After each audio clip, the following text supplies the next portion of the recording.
Hello, my name is Ann Dam, and I am a student at CU Boulder. For my MCEN 1024 class, I will be presenting my personal Do You Know project. For this project, I will be covering liquid oxygen. Not the oxygen gas, but its liquid form.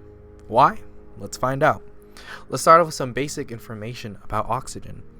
The Earth, for the most part, has both nitrogen and oxygen. The rest are minuscule in comparison, but focusing on oxygen, the atmosphere is about 20% oxygen. The chemical symbol for oxygen is O, and the chemical formula for oxygen is O2 for its molecule. Two oxygen atoms are covalently bonded together to create the oxygen molecule itself. Humans obviously need to intake oxygen and breathe. That's what our blood cells run on. Yet, it has other uses other than life. Oxygen is truly as versatile as it sounds, and I'm going to cover how oxygen is applied in rocketry specifically. To start off an important point, oxygen has a boiling point of negative 297.4 degrees Fahrenheit and a freezing point of negative 361.82 degrees Fahrenheit. In order for oxygen to stay liquid, it has to stay in between those two temperatures in order to not vaporize back into a gas or freeze into a solid. So why liquid oxygen? Why not a gas or a solid? Liquids are denser than gases. In the realm of storing it in a rocket propellant's tank, you can store more of the liquid oxygen in a tank than the massive volume required for a gaseous oxygen of the same amount. The storage tanks and pipes have to be made from special alloys that can withstand the cryogenic temperatures of liquid oxygen. Not only that, pumping out a liquid at an extremely fast rate is more efficient than gas, which is why cars hold the liquid forms of their fuels. Same exact reasons for the rockets too, except liquid oxygen is a little more cold. The most common way to actually obtain the liquid oxygen is from fractionated distillation of liquid nitrogen from liquid air. You can't just grab it, right? For the combustion to occur, rocket fuel needs oxygen. Unlike on the Earth where there's oxygen readily available in our atmosphere, space is a vacuum, which is why liquid oxygen needs to be brought on the vessel.